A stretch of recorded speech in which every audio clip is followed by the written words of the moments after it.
لله نحمده ونستعينه ونستغفره ونعوذ بالله من شرور أنفسنا ومن سيئات أعمالنا من يهده الله فلا مضل له ومن يضلله فلا هادي له. أعوذ بالله من الشيطان الرجيم. بسم الله الرحمن الرحيم. الذين إن مكناهم في الأرض أقاموا الصلاة وآتوا الزكاة وأمروا بالمعروف ونهوا عن المنكر ولله عاقبة الأمور. وقال النبي صلى الله عليه وسلم: من ترك مالا فلورثته ومن ترك دينا فعلي، اور كما قال علیہ الصلوۃ والسلام. حضرات محترم، اسلامی ریاست اور مسلمان ریاست میں رہنے والے ہر شہری کی بنیادی ضروریات کو پورا کرنا یہ حکومت کی ذمہ داری ہے. اگر کسی کے پاس کھانا نہیں ہے تو اس کو کھانا دینا، اگر کسی کے پاس رہنے کے لیے مکان نہیں ہے تو اس کو چھت فراہم کرنا،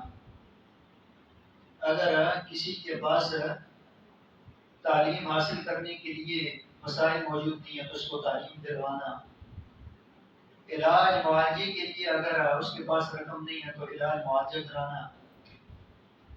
اگر اس کے پاس لباس نہیں ہے تو لباس فراہم کرنا، یہ اسلامی ریاست کی اور مسلمان حکمران کی ذمہ داری ہوتی ہے. اور نبی اکرم صلی اللہ علیہ وسلم اور صحابہ کرام خلفائے راشدین ان ذمہ داریوں کو پورا کرتے تھے، اور ان ذمہ داریوں کو پورا کرنے کا حکم اللہ تبارک و تعالی نے قرآن کریم میں دیا. فرمایا کہ الذین ان مکناہم فی الارض اقاموا الصلاۃ وآتوا الزکاۃ، اگر ہم ان لوگوں کو زمین کے اندر اقتدار عطا کریں، یعنی اہل ایمان کو اور صحابہ کرام کو، تو یہ کیا کام کریں گے؟ فرمایا کہ یہ نماز کا نظام قائم کریں گے، اقاموا الصلاۃ وآتوا الزکاۃ، اور زکوٰۃ کا نظام قائم کریں گے. تو زکوٰۃ کا نظام قائم کرنے کا مطلب یہی ہوگا کہ تاکہ معاشرے کے اندر جو صاحب استطاعت لوگ ہیں، صاحب حیثیت لوگ ہیں، امیر لوگ ہیں، ان سے دولت لی جائے اور پھر دولت دے کر ان معاشرے کے غریبوں پر، فقراء پر خرچ کیا جائے. تو آپ علیہ السلام نے یہ فرمایا کہ تؤخذ من اغنیائہم وترد علی فقرائہم، یہ زکوٰۃ معاشرے کے امیر لوگوں سے لی جائے گی اور غریبوں پر اس کو خرچ کیا جائے گا. تو زکوٰۃ کو اللہ تبارک و تعالی نے صاحب استطاعت لوگوں پر فرض کیا ہے، جن کے پاس ایک خاص مقدار میں نصاب ہو اور مال ہو. 7.5 تولہ سونا اور 52.5 تولے چاندی یا اس کے برابر رقم اگر اس کے پاس ہے، اور وہ بھی اس میں بھی اللہ تبارک و تعالی نے بڑی آسانی پیدا کی ہے، تنگی پیدا نہیں کی کہ یہ رقم اس کی بنیادی ضروریات سے زائد ہو اور اس کی بنیادی ضروریات سے یہ زائد مال ہو، اور اس پر بھی 1 سال گزر جائے اور وہ اس کے کام نہ آئے، اضافی بینک کے اندر اس کے گھر کے اندر یہ مال موجود ہے، تو سال کے بعد اللہ تعالیٰ نے اس پر زکوٰۃ کو لازم کر دیا ہے. اور وہ بھی معمولی مقدار کے اندر ہے. معمولی مقدار کیا ہے؟ 2.5%. 100 میں سے جو ہے وہ 2.5 روپے نکالنے ہیں، اور اگر 1 لاکھ آدمی کے پاس ہوگا تو 2.500 روپیہ بنے گا. تو یہ 2.500 کی رقم کوئی بڑی جو ہے 1 سال بعد یہ کوئی بڑی رقم موجود نہیں ہے. بچوں کی فیسیں جو ہے وہ 1 مہینے کی فیسیں جو ہے 10,000 15,000 کی فیسیں ہو جاتی ہیں، اور اتنی معمولی رقم تو آج کل فقیر بھی نہیں رہتے. تو بہرحال زکوٰۃ کے کیا فوائد ہیں، انفرادی کیا فوائد ہیں، اجتماعی کیا فوائد ہیں، قطع نظر اس سے، لیکن اسلام نے یہ لازم کر دیا ہے کہ معاشرے کے جو کمزور طبقات ہیں ان کی بنیادی ضروریات کو پورا کرنا یہ ایک اسلامی ریاست کی ذمہ داری ہے۔ اور اس ذمہ داری کو پورا کرنے کے لیے بیت المال قائم تھا، جہاں پر ذرائع آمدن تھے۔ ان ذرائع آمدن میں سے ایک بڑا ذریعہ آمدن وہ زکوٰۃ کا تھا، اس کے علاوہ مال غنیمت کا تھا، مال فے کا تھا۔ مال فے اس مال کو کہا جاتا تھا کہ کافروں کے ساتھ جب صلح ہو گئی اور کافروں کے ساتھ مسلمانوں نے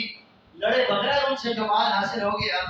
اس کو مال فے کہا جاتا تھا، اور جو لڑ کر حاصل کیا جاتا تھا اس کو مال غنیمت کہا جاتا تھا۔ اس کے علاوہ جزیہ کا مال، ٹیکس کا مال ہے، یہ ذرائع آمدن تھے اور یہ بیت المال میں جمع ہوتے تھے۔ اور بیت المال میں جمع ہونے کے بعد معاشرے کے اور اسلامی ریاست کی شہریوں کو دیکھا جاتا اور اس میں تفریق نہیں کی جاتی کہ یہ مسلمان شہری ہے یا غیر مسلم ہے، بلکہ چاہے وہ مسلمان ہوتا یا غیر مسلم ہوتا یا ذمہ ہوتا، ان کی تمام ضروریات کو، کھانے پینے کی، رہائش کی تمام ضروریات کو وہ اسلامی ریاست کے حکمران وہ پورا کیا کرتے تھے۔ اور یہ قانون نبی اکرم صلی اللہ علیہ وسلم نے بیان کر دیا، فرمایا کہ من ترک مالا فلورثته ومن ترک دینا فعلیہ۔ فرمایا کہ جو اس دنیا سے مال چھوڑ کر چلا گیا دنیا سے، تو یہ مال اسلامی حکومت نہیں لے سکتی اور یہ ریاست اس کو غصب نہیں کر سکتی، بلکہ یہ مال اس کے ورثاء کے لیے ہے۔ اس کے ورثاء پر خرچ ہوگا، اس کے بال بچوں پر خرچ ہوگا، اس کی جو ہے وہ بیوی ہے اس پر خرچ ہوگا، اس کے والدین ہے خاص حصہ اس پر خرچ ہوگا۔ لیکن فرمایا کہ ومن ترک دینا فعلیہ، اور جو آدمی اس حال میں دنیا سے چلا گیا کہ وہ اپنے اوپر قرض چھوڑ کر چلا گیا، کہ اس کے اوپر بہت سارا قرض چڑھ گیا ہے، وہ اس قرض کو ادا نہیں کر سکتا اور وہ اپنی بنیادی ضروریات کے لیے قرض لیتا رہا ہے، اور اس کے پاس ترکے کے اندر، میراث کے اندر اتنا مال نہیں ہے، تو اس مال کو ادا کرنا یہ اسلامی ریاست کی ذمہ داری ہے۔ تو اس سے آپ اندازہ لگا سکتے ہیں کہ آپ علیہ السلام نے یہ ایک قانون بیان کر دیا، یعنی یہ ضابطہ اور اصول بیان کر دیا کہ اسلامی ریاست کے اندر رہنے والا جو بھی شہری ہے اس کی بنیادی ضروریات کو پورا کرنا، اس کے کھانے پینے کی ضروریات کو پورا کرنا، اس کے لباس کی ضروریات کو، اس کے جو ہے وہ تعلیم اور علاج معالجے کی ضروریات کو پورا کرنا، یہ ایک اسلامی ریاست کی اور مسلمان ریاست کی کیا ہے ذمہ داری ہے۔ اور ان ذمہ داریوں کو پھر صحابہ اکرام نے ادا کیا ہے۔ ان ذمہ داریوں کو حضرت ابوبکر صدیق رضی اللہ تعالی عنہ نے ادا کیا ہے، اور ان ذمہ داریوں کو حضرت عمر فاروق رضی اللہ تعالی عنہ نے ادا کیا ہے، اور باقاعدہ حضرت عمر فاروق رضی اللہ تعالی عنہ نے ایک ایسا نظام قائم کر دیا کہ جس کے اندر کوئی شہری جو ہے وہ بھوکا نہیں سوتا تھا۔ ایک دفعہ حضرت عمر فاروق رضی اللہ تعالی عنہ ایک راستے سے گزر رہے تھے، تو ایک نوجوان عورت سامنے آ گئی۔ اس نوجوان عورت نے حضرت عمر فاروق رضی اللہ تعالی عنہ کا راستہ روکا اور کہا ہے کہ عمر فاروق کا میرا خامد دنیا سے چلا گیا ہے، وہ وفات پا گیا ہے، میں بیوہ ہو چکی ہوں، میرے بچے ہیں، اور اس نے کوئی مال نہیں چھوڑا ہمارے لیے، کوئی ہمارے لیے ترکہ نہیں چھوڑا ہے، لہذا اب مجھے اپنے بچوں کی فکر ہے کہ میں ان کو کھلاؤں گی کیسے، ان کو پلاؤں گی کیسے، ان کی تربیت کیسے کروں گی، ان کی پرورش کیسے کروں گی، ان کو تعلیم کیسے دلاؤں گی۔ اور فرمایا کہ میں فلاں آدمی کی بیٹی ہوں کہ جس نے صلح حدیبیہ میں نبی اکرم صلی اللہ علیہ وسلم کے ساتھ شرکت کی تھی۔ تو حضرت عمر فاروق رضی اللہ تعالی عنہ اس بات سے بہت خوش ہوئے کہ اچھا تم اتنے عظیم باپ کی بیٹی ہو کہ جس نے صلح حدیبیہ میں حضور علیہ السلام کے ساتھ شرکت کی تھی۔ اور اسی وقت عمر فاروق رضی اللہ تعالی عنہ اپنے گھر گئے، گھر میں اور بیت المال کے اندر ایک اونٹ کھڑا تھا، اور اس اونٹ پر سامان، کھانے پینے کا سامان لادا، اور سامان لادنے کے بعد اس کی نکیل خود پکڑی، اور نکیل پکڑنے کے بعد لا کر اس عورت کے حوالے کر دی، اور نکیل اس عورت کے حوالے کر دی۔ فرمایا کہ یہ تمہارے کھانے پینے کا انتظام ہو چکا ہے، اس نکیل کو تم پکڑو،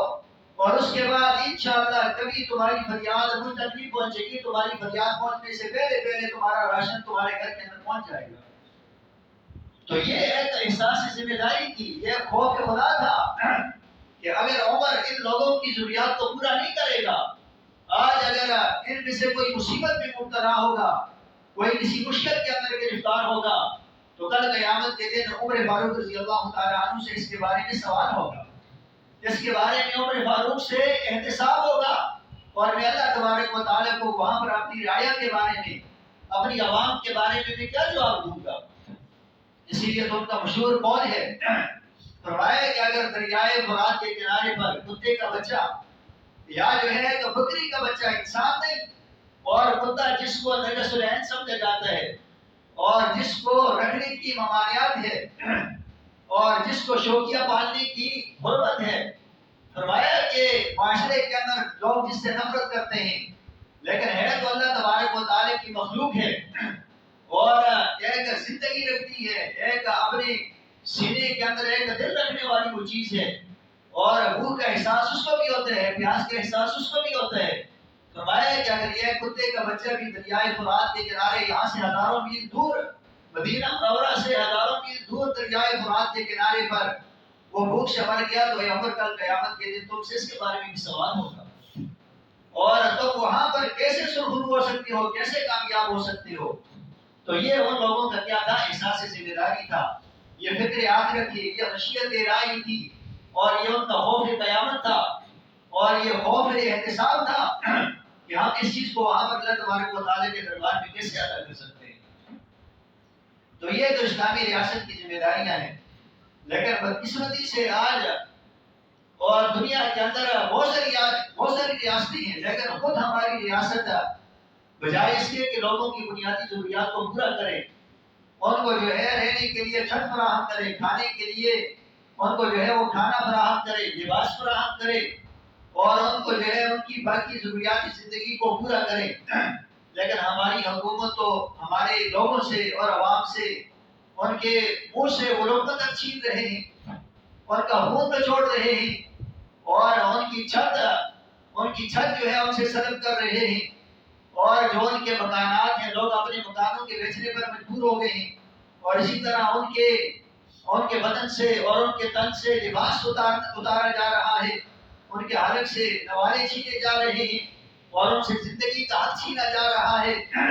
اور ان کو موت کے منہ میں دھکیلا جا رہا ہے، اور ان کو مشکلات کے اندر اور مسائل کے اندر مبتلا کیا جا رہا ہے، اور پھر ان کو کسی قسم کا کوئی احساس ہی نہیں ہے، کوئی کسی قسم کا خوف خدائی نہیں ہے کہ روز بروز جو ہے یہ مہنگائی بڑھ رہی ہے، پیٹرول کی قیمتوں میں اضافہ ہو رہا ہے، اور اس کے علاوہ گیس کی قیمتوں میں اور بجلی کی قیمتوں میں اضافہ ہو رہا ہے۔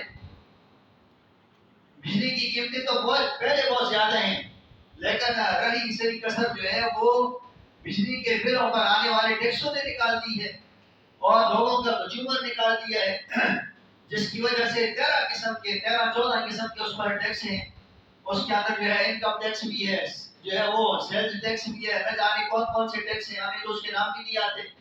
تو کتنے قسم کے ان کے اندر ٹیکس ہیں، اور یہ انکم ٹیکس کے نام پر بھائی ٹیکس تو پہلی بات تو یہ ہے کہ ٹیکس تو ان لوگوں سے لیا جاتا ہے کہ جن کی آمدن ہو، جن کی آمدن نہیں ہے تو ان سے ٹیکس کیسے لیا جا رہا ہے؟ جن کی آمدن نہیں ہے تو غریب انسانوں سے، غریب لوگوں سے ٹیکس لیا جا رہا ہے، اور دنیا بھر کے اندر جو حکومتیں ہوتی ہیں وہ ٹیکس امیروں سے اکٹھا کرتی ہیں، اور غریبوں پر خرچ کیا جاتا ہے، لیکن یہاں الٹی کا کبیری ہے، جہاں غریبوں سے ٹیکس لے کر امیر لوگوں پر خرچ کیا جا رہا ہے، یہاں پر عوام سے ٹیکس لے کر وہ حکمرانوں پر خرچ کیا جا رہا ہے، تو یہ ایک ظالمانہ، اور پھر جو ہے ٹیکس پہلے تو ٹیکس لگانا ہی نہیں چاہیے، کیوں؟ اس لیے کہ ٹیکس کی حرمت آپ علیہ السلام نے بیان کر دیا، فرمایا کہ جو ناجائز ٹیکس لگاتا ہے، ٹیکس لگانے والے وہ جنت کے اندر داخل نہیں ہوں گے، اور ٹیکس لگانے والوں کا ٹھکانہ وہ جہنم ہے۔ فرمایا کہ جو لوگ ٹیکس لگاتے ہیں ان کی کوئی دعا قابل قبول نہیں ہوتی ہے، اور جو لوگ ٹیکس لگاتے ہیں ان کا شمار مسلمانوں کے اندر نہیں ہوتا ہے۔ فرمایا کہ جس بازار کے اندر مسلمانوں سے ٹیکس لیا جا رہا ہو وہ بازار مسلمانوں کا بازار کبھی بھی نہیں ہو سکتا ہے،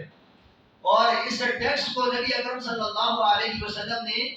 وہ بدکاری کے برابر گناہ قرار دیا ہے، بدکاری کے برابر، زنا کے برابر گناہ قرار دیا ہے اس ٹیکس کو نبی اکرم صلی اللہ علیہ وسلم نے۔ ایک آدمی سے بدکاری ہو گئی اور بعد میں اس نے اپنے جرم کا اعتراف کر لیا اور اس کو سزا دے دی گئی. جب سزا دے دی گئی تو بہت سارے لوگوں نے اس کے متعلق باتیں کہنا شروع کر دی. بہت سارے لوگوں نے اس کے حق میں بری باتیں کہنا شروع کر دی کہ اللہ تعالیٰ نے اس کے گناہ پر پردہ ڈال دیا تھا، لیکن اس نے خود اپنے آپ کو رسوا کر دیا اور یہ نعوذ باللہ کتے کی موت مر گیا اور اس نے اپنا پردہ خود فاش کر لیا. اپنا پردہ خود فاش نہیں کرنا چاہیے. اللہ تعالیٰ نے اگر کسی گناہ پر پردہ ڈال دیا ہے تو اس پر پردہ ہی رہنے دیا جائے اور دوسروں کو بھی چاہیے کہ اس کے گناہ پر وہ پردہ رہنے دیا جائے. تو پھر کچھ لوگوں نے باتیں کی. جب یہ باتیں نبی اکرم صلی اللہ علیہ وسلم تک پہنچی تو نبی اکرم صلی اللہ علیہ وسلم نے فرمایا کہ یاد رکھو اس نے ایک ایسی توبہ کی ہے، اس انسان نے ایک ایسی توبہ کی ہے کہ اگر یہ توبہ مدینہ کے گنہگاروں پر تقسیم کی جائے تو اللہ تعالیٰ سارے مدینہ کے گنہگاروں کا گناہ معاف فرما دے. بلکہ ایک روایت کے اندر یہ فرمایا کہ اگر پوری امت پر اس کی توبہ کو تقسیم کیا جائے تو اللہ تعالیٰ پوری امت کے گناہوں کو معاف فرما دے. تو یہ گویا کہ یہ بدکاری کے برابر ہے. نبی اکرم صلی اللہ علیہ وسلم نے اس کو کیا قرار دیا ہے؟ یہ گناہ قرار دیا ہے. اور پھر جو ہے ٹیکس، جس طرح میں نے کہا کہ ٹیکس کو پہلے تو لگانا نہیں چاہیے اور اگر واقعی کوئی مجبوری ہے تو وہ عادلانہ ٹیکس لگائے جا سکتے ہیں. مسلمانوں پر نہ لگائیں. جزیہ لیا جاتا ہے، کافروں سے جزیہ لیا جاتا ہے اور یہ ظالمانہ ٹیکس لگانے کی اجازت تو کافروں پر بھی نہیں ہے، غیر مسلموں پر بھی نہیں ہے. وہاں پر علماء نے لکھا ہے کہ غیر مسلموں سے، مسلمانوں سے تو زکوٰۃ لی جاتی ہے، مسلمان تو زکوٰۃ دیتے ہیں، تو اس کے علاوہ ہم سے کس قسم کا ٹیکس لیا جائے گا؟ اور پھر دوسری بات یہ ہے کہ ٹیکس تو لیا جاتا ہے غیر مسلموں سے، ان سے جزیہ لیا جاتا ہے اور اس کی بھی کیا مقدار ہے؟ ذرا سنیں اس کی کیا مقدار ہے. تو فرمایا کہ سال کے اندر جو آدمی امیر ہے، امیر ترین انسان ہے، سال میں اس سے اگر ٹیکس لیا جائے گا تو کتنے درہم؟ 48 درہم. صرف اور صرف جو امیر ترین انسان ہے اس سے ٹیکس لیا جائے گا 48 درہم. اب 48 درہم یا ریال وہ ہمارے ہاں کتنی قیمت بنتی ہے؟ تو میں نے اندازہ لگایا تقریباً کوئی 4000 کے قریب 3900 کچھ رقم بنتی ہے. تو سال کے بعد اس سے صرف 4000 کا ٹیکس لیا جا سکتا ہے، وہ بھی جو امیر ترین انسان ہے. اس میں سے جو پھر متوسط طبقے کا آدمی ہے تو اس سے ٹیکس لیا جائے گا 24 درہم. تو 24 درہم کتنے بنے گا؟ تقریباً 1900 کچھ روپے بنے گے، یعنی 2000 کے قریب رقم بنے گی. یہ کہ جو متوسط طبقے کا آدمی ہے. اور اس کے علاوہ جو انسان اس سے بھی کم تر درجے کا ہے اور غریب ہے تو اس کافر پر، اس غیر مسلم پر ٹیکس لگایا جائے گا سال کا صرف اور صرف 12 درہم. 12 درہم کتنے بنتے ہیں؟ 12 درہم زیادہ سے زیادہ کوئی 900 سے کچھ زائد رقم بنتی ہے، 1000 کے قریب یہ رقم بنتی ہے. تو آپ اس سے اندازہ لگا سکتے ہیں کہ ایک طرف تو یہ ٹیکس اور وہ بھی غیر مسلموں سے لیا جاتا ہے، لیکن کیا اس ریاست کے اندر رہنے والے کوئی غیر مسلم ہیں؟ ہم جو ہے وہ کوئی کافر ہیں، ہمارا کوئی دین اور ہے، ہمارا کوئی خدا اور ہے، اور یہاں پر رہنے والوں سے اتنا ظالمانہ ٹیکس لیا جا رہا ہے. یہ تو سال بعد، اور پھر ہم سے تو ہر مہینے کے اندر 10,000 15,000 اور 20,000 ٹیکس لیا جا رہا ہے. اور ٹیکس بھی کیسے؟ اور وہ بھی جو کافروں سے ٹیکس لیا جائے گا اس کے اندر بھی جو ان کے راہب ہیں، جو ان کے عبادت خانے ہیں، ان پر ٹیکس نہیں ہوگا. اور یہاں پر مسجدوں سے بھی ٹیکس لیا جاتا ہے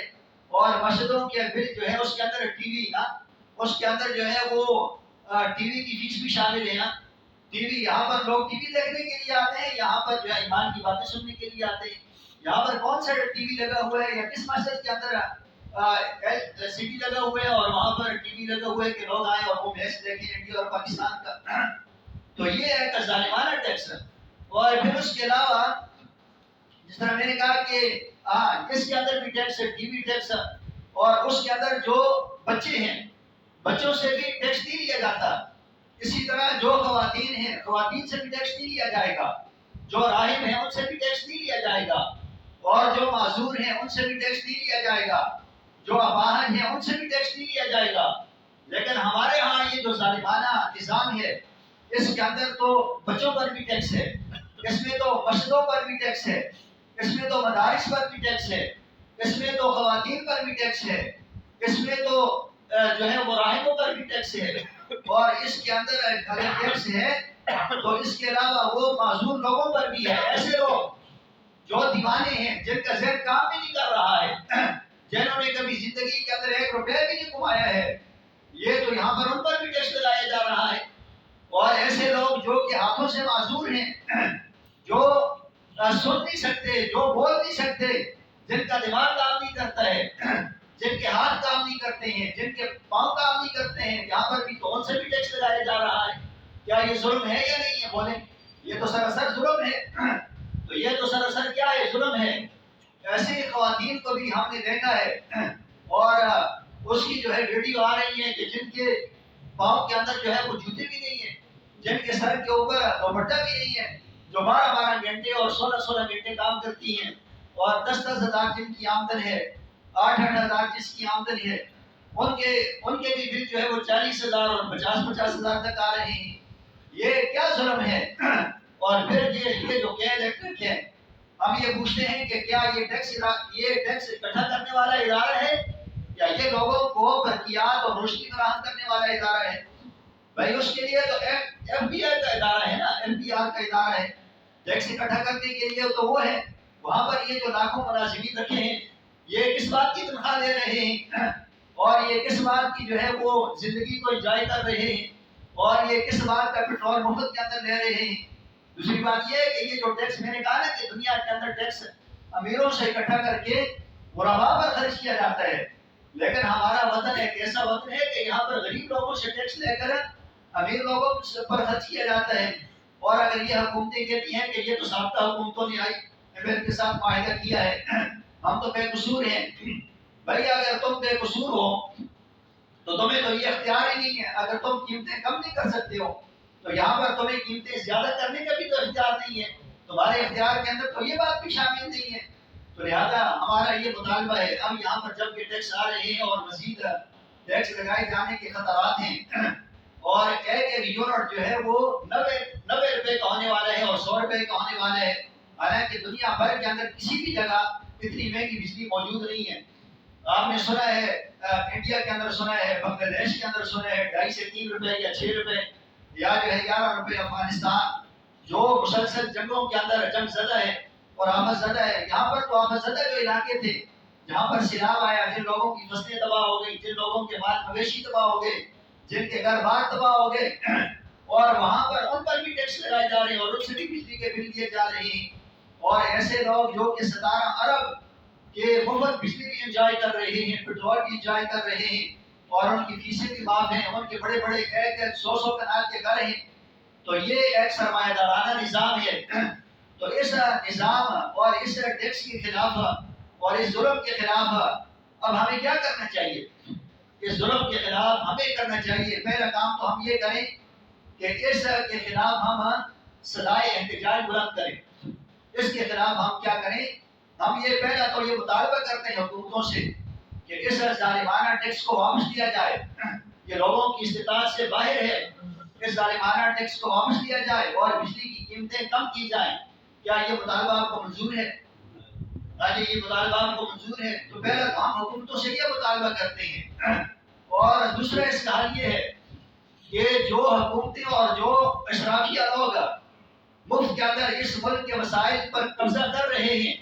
اور اس ملک کے وسائل کو لوٹ رہے ہیں، ہم ان سے بھی مطالبہ کرتے ہیں کہ ان سے یہ مفت کی بجلی اور مفت کا پیٹرول،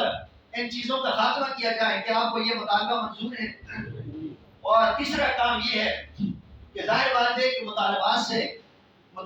سے ہماری حکومتیں ماننے والی نہیں ہوتی ہیں، ان کے کانوں پر جو تک رینگنے والی نہیں ہوتی ہے۔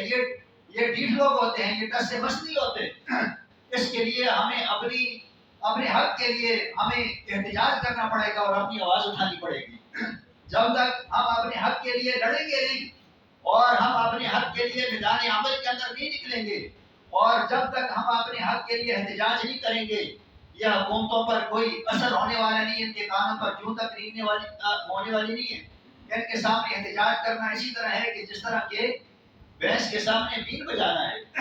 بھینس کے سامنے بین بجانے کا کوئی فائدہ نہیں ہے، تو ان سے مطالبہ کرنے کا بھی کوئی فائدہ نہیں ہے۔ اس لیے اس کے لیے ہمیں حق کی آواز بلند کرنی پڑے گی اور احتجاج کرنا پڑے گا۔ اسی احتجاج کے سلسلے میں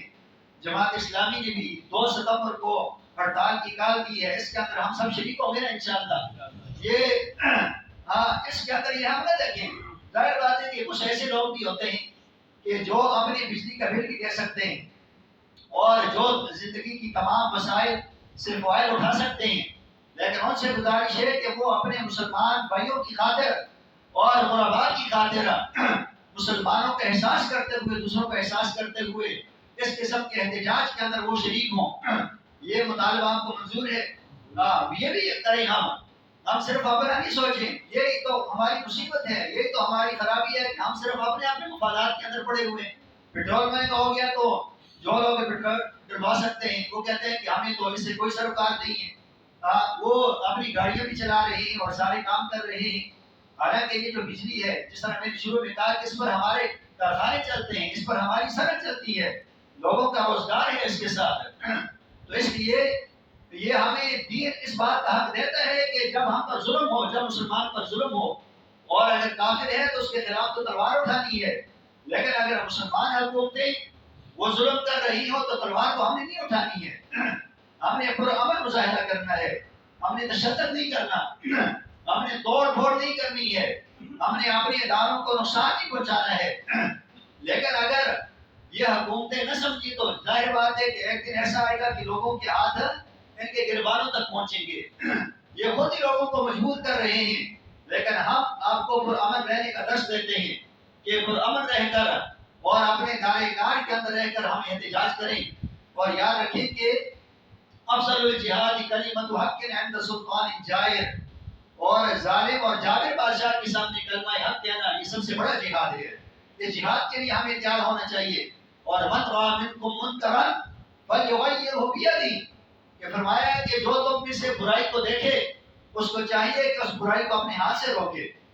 اور یہ کیا، یہ ظالمانہ ٹیکس لگانا یہ برائی نہیں ہے، یہ لوگوں پر معاشی ظلم کرنا یہ ظلم نہیں ہے، یہ سب سے بڑی دہشت گردی ہے اور یہ ڈکیتی ہے۔ اگر کوئی ڈاکو آ جائے، کوئی چور آ جائے، ہم اس سے تو اپنے مال کا دفاع کر سکتے ہیں، ہم اس سے تو اپنی جان کا دفاع کر سکتے ہیں، ہم اس سے تو اپنی کارخانوں کا دفاع کر سکتے ہیں، لیکن یہ جو گورنمنٹیں ہیں اور یہ ایک بدماش یہ جو ڈکیتیاں کر رہے ہیں اور منظم اور قانون کی نگرانی کے اندر لوگوں پر ڈاکہ ڈال رہے ہیں، ان کے مالوں پر ڈاکہ ڈال رہے ہیں، تو یہ تو ہمارے اختیار کے اندر نہیں ہے، اس کو ہم اپنی طاقت سے روک سکتے ہیں۔ تو فرمایا کہ تم میں سے جو آدمی برائی کو دیکھے وہ کیا کرے، اس کو اپنے ہاتھ سے روکے، ہاتھ سے اگر نہیں روک سکتا تو اس کو اپنی زبان سے روکے۔ اور زبان تو اللہ تبارک و تعالیٰ نے ہمیں زبان عطا کی ہے، ہمیں اپنے احتجاج کا حق عطا کیا ہے، تو کم از کم ہم اس کو تو استعمال کریں۔ اور آخری گزارش میں یہ کروں گا کہ ہم دیکھ رہے ہیں میڈیا پر اور سوشل میڈیا پر کہ بہت سارے لوگ خودکشیاں کر رہے ہیں، بہت سارے لوگ اپنے بچوں کو قتل کر رہے ہیں، اور بہت سارے لوگ اپنے جو ہے گھر والوں کو قتل کر رہے ہیں، اور گھروں کے اندر طلاقیں ہو رہی ہیں۔ تو میں ایسے لوگوں سے گزارش کروں گا کہ نہیں، ہم نے خودکشی نہیں کرنی ہے، اپنی جان کا خاتمہ نہیں کرنا، ہم نے اپنے بچوں کا خاتمہ نہیں کرنا، ہم نے اپنے آپ کو نہیں مارنا ہے، شرعی لحاظ سے بھی یہ غلط ہے، خودکشی کرنا یہ حرام ہے، مسلمان یہ کام نہیں کر سکتا۔ اور فرمایا کہ جس نے کسی طریقے سے اپنی زندگی کو ختم کیا، کل قیامت کے دن وہ اپنی زندگی کو اسی طریقے سے ختم کرے گا۔ تو ہم نے اپنے آپ کو نہیں مارنا ہے، بلکہ ہم نے جن لوگوں نے ہم پر ظلم کیا ہے ہم نے اس سے بدلہ لینا ہے، اور جمہوریت بہترین انتقام ہے، اور ووٹ کی طاقت سے ہم نے اس کے ساتھ بدلہ لینا ہے، ان سے بدلہ لینا ہے، تو ہم نے یہ کام کرنا ہے۔ اور یہ دوسرا یہ ہے کہ وہ اپنی جان کو ختم نہ کریں، اپنے آپ کو قتل نہ کریں، اپنے بچوں کو قتل نہ کریں، اپنے بچوں کو مت بیچیں، بلکہ یہ کریں کہ وہ دوسرے مسلمانوں سے جو صاحب استطاعت ہیں ان سے مدد لیں۔ آج بھی الحمدللہ مسلمانوں کے اندر ایسے لوگ موجود ہیں جن کے سینے کے اندر دل موجود ہے، جو غریبوں کی فکر کرنے والے ہیں، جن کے دلوں کے اندر احساس موجود ہے، اور وہ کسی غریب پر ترس کھانے والے لوگ موجود ہیں، زکات دینے والے لوگ موجود ہیں، ان سے وہ مانگیں اور انشاءاللہ وہ ان کو کبھی بھی محروم نہیں کریں گے۔ اس لیے اپنی زندگی کا خاتمہ نہ کریں، اور ہمارا بھی یہ فرض ہے کہ ہم میں سے جو صاحب استطاعت ہیں ہم ایسے لوگوں کا خیال کریں، ہم اگر مدد کر سکتے ہیں